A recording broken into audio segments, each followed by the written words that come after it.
Hey y'all, it's Hope from Crafty Hope, and this is my contribution for the 4 core challenge. In the challenge, we need to include something related to light, vintage rustic style, a black and white pattern on one element, and something from the kitchen. So I started this with this box from the Dollar Tree. You should have seen on my Thrifty Thursday haul. I added a hanging element on the back of it, just a little hammer in thing so it can hang.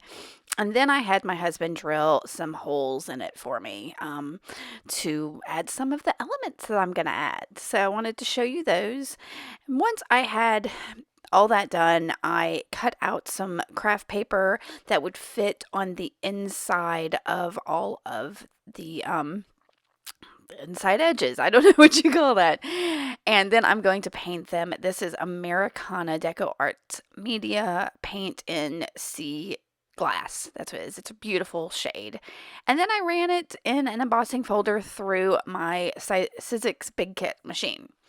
Now I'm going to age this a little bit. This is going to help with that vintage and rustic style. That's one of the elements. So I'm using just some really rough sandpaper to get off some of the, and that table's a little uneven. So I used a box.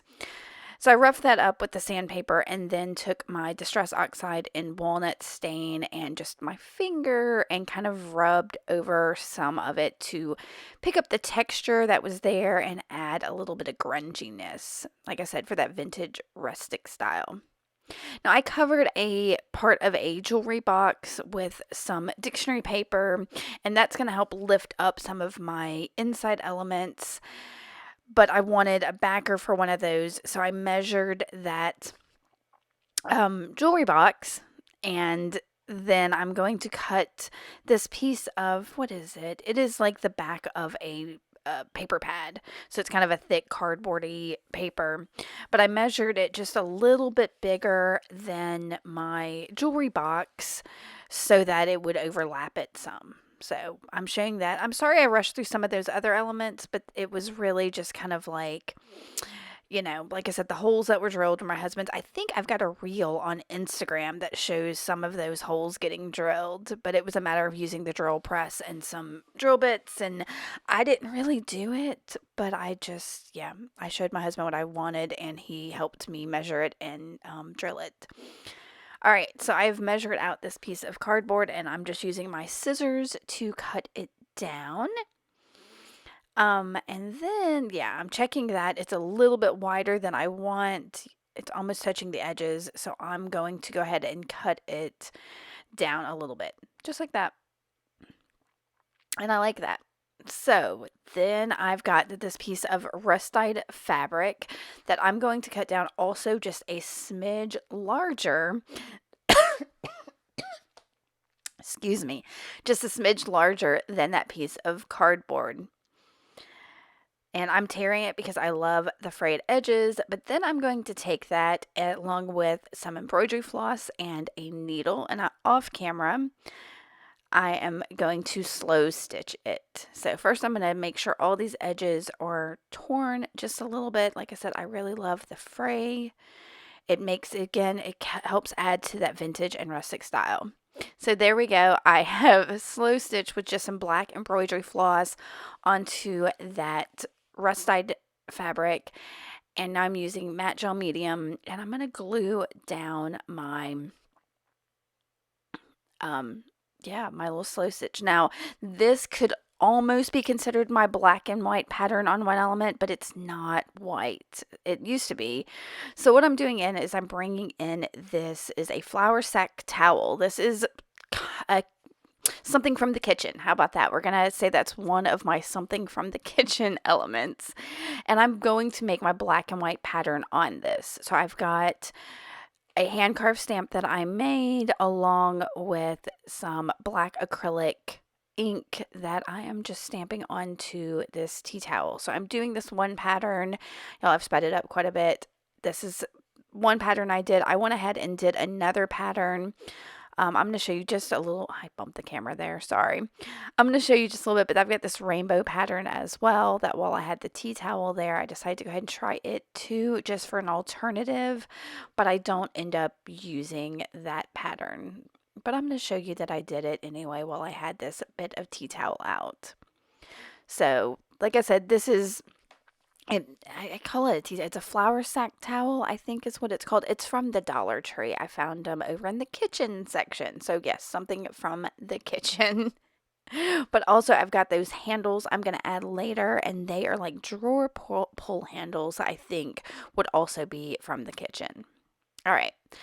So I'm coming back in. I have all of my elements kind of lined up, and it's almost time to add the papers, but I want to make sure I have the holes punched for each of my elements because I want the bottom of these light bulbs, I think you may have seen those at the beginning, I want them showing. So I just took a pencil, I marked on the back of my little paper pieces where they were, and I found a hole punch in my stash that's about the right size. It's a little bit bigger than I'd like, but it's okay. And I'm just going to punch those 3 holes. And I'm going to do something similar on the left and right side where I've got the holes punched for my drawer pulls. First, I have to decide what direction I want the paper, and I'm going to mark them with which way is up. And I think I also marked on my other one which way was up, just to make sure everything is exactly even. So I marked which way is up and that this is the right side because I'm going to do the left and the right side. And I want to make sure it all works out just right.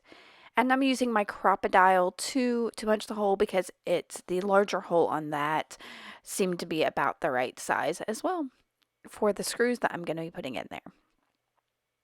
So I'm going to get those punched. Ta-da!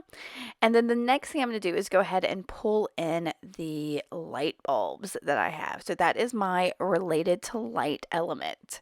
So as you can see, there's my related to light, my vintage rustic style. I'm kind of pulling in from all directions, just kind of keeping the style.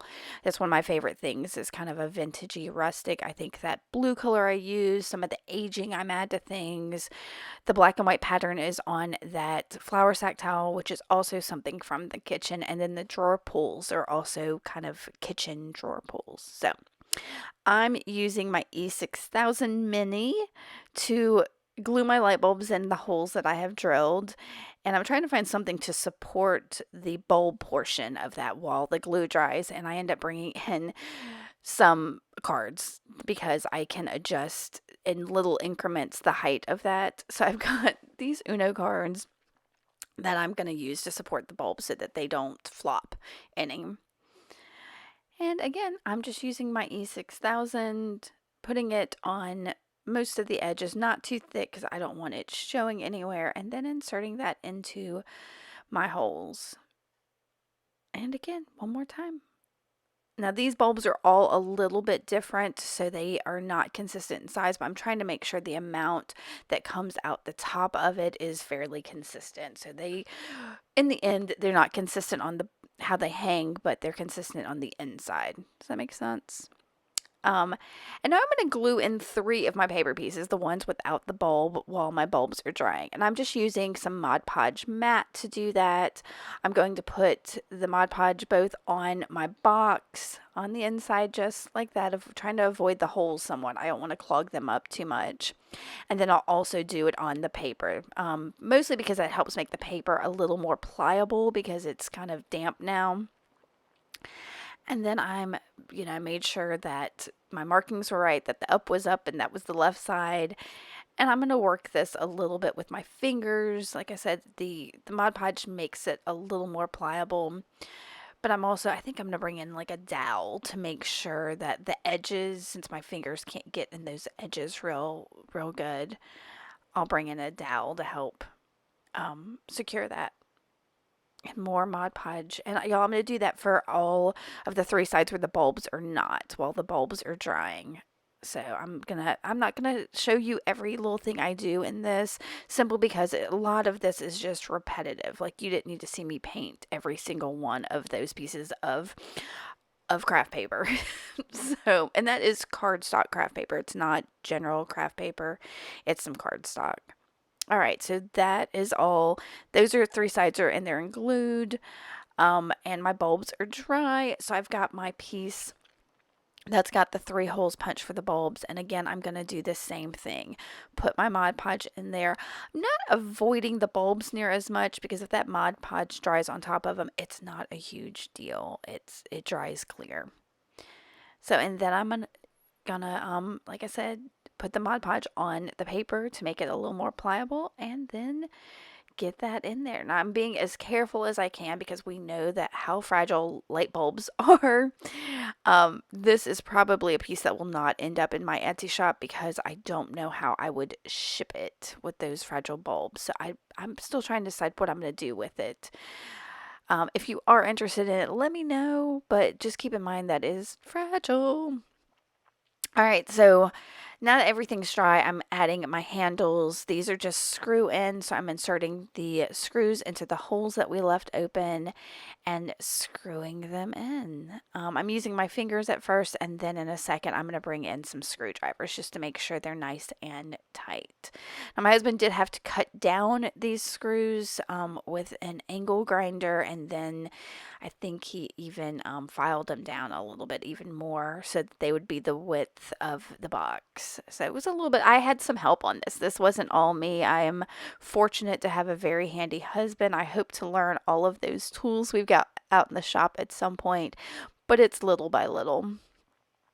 All right, so those screws are in, everything is tightened up, but I don't like that the screws kind of stand out. I want the bottom of the bulbs to kind of stand out there, so I'm just bringing in that same color paint and painting over the screws. I'm not going to seal this or anything because nobody should be touching them, so it shouldn't wear down, and if it does, that's fine. It stays in that vintage rustic style.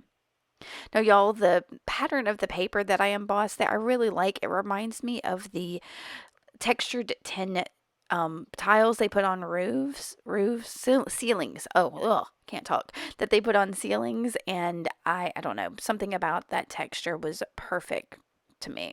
And it adds just a pop of color where I've got a lot more neutrals going on in this piece. All right, so I'm adding some crackle paste again to keep with that vintage rustic style. Also because I didn't like the wood front of this box. It's an MDF and the sides and the inside all look like wood, but these front edges do not. So I'm keeping the back where you can see the wood and the whole outside of the box where you can see the wood, but the MDF itself bothered me. And then where the paper ended on the inside was just shy of the top. And that I did that purposefully. That was because I didn't want the paper coming up too high. So I'd rather it be too low than too high because I knew I was going to add this crackle paste and could use it to kind of integrate everything. So that's what I'm doing. So I'm starting here with just a brush to apply it all. I'm trying to put it on in different thicknesses with crackle paste. This is the Ranger opaque white crackle paste.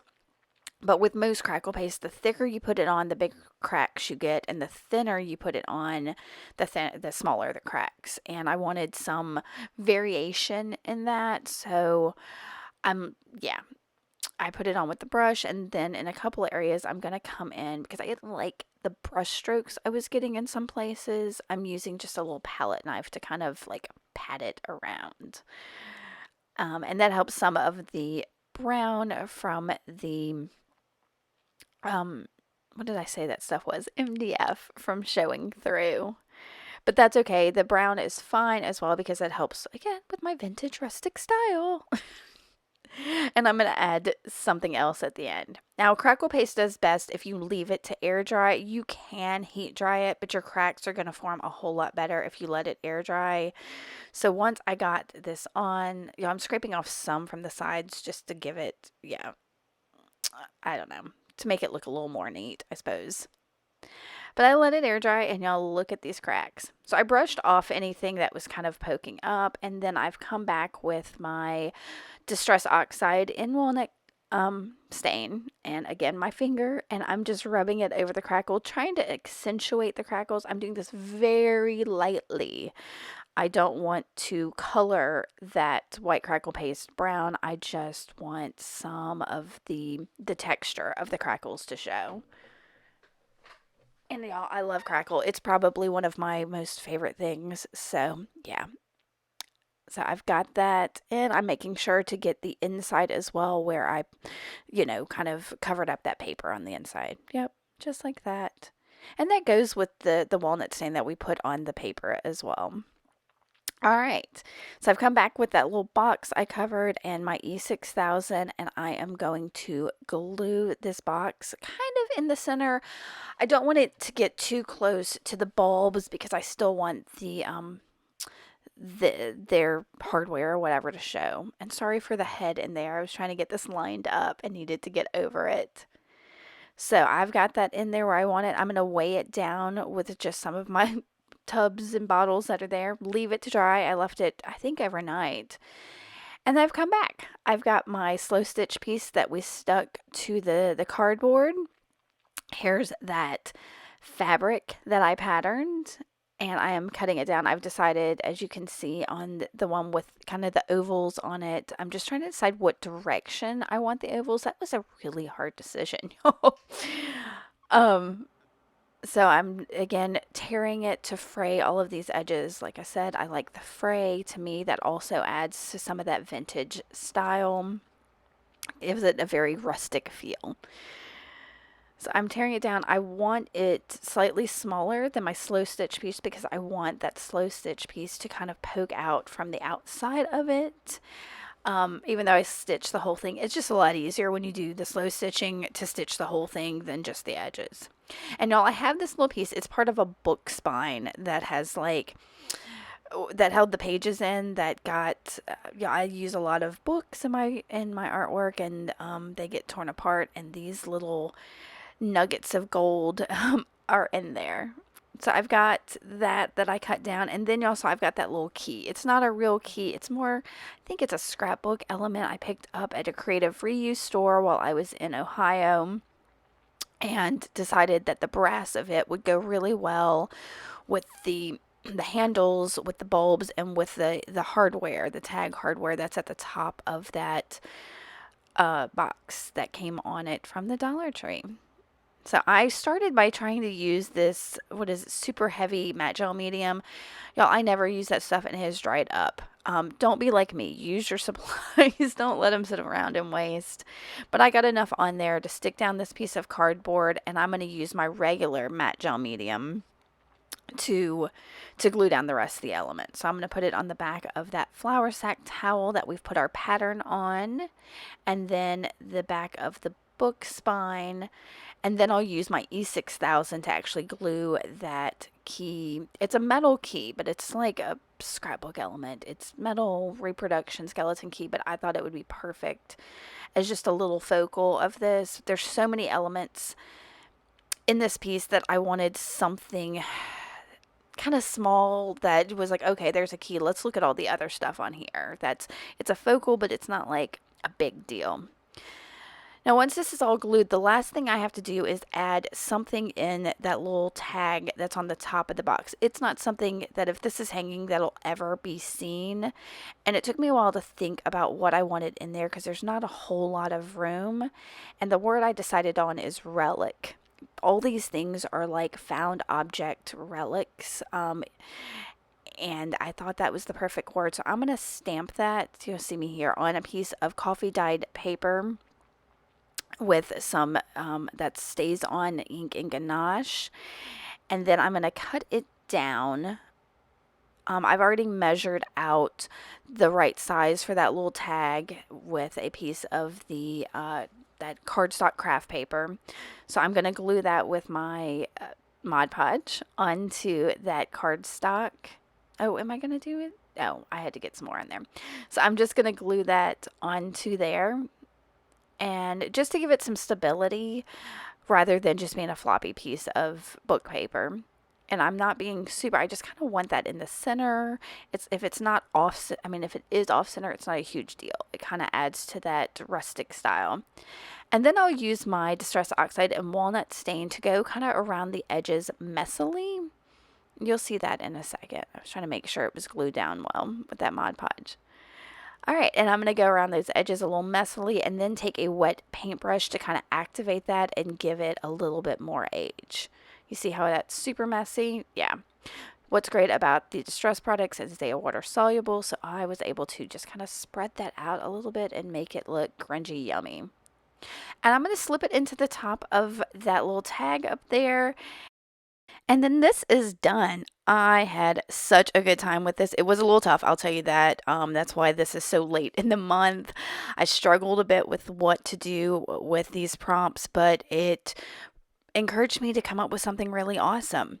Now, Ina's going to have hers, what she made for May, up at the beginning of June, and she'll also announce what June's prompts will be. I encourage you to play along. This is a lot of fun and very inspiring. And if you like this, make sure to give me a thumbs up, subscribe, and let me know if you have any questions. All right, I really appreciate you taking the time to watch. All right, y'all. Bye.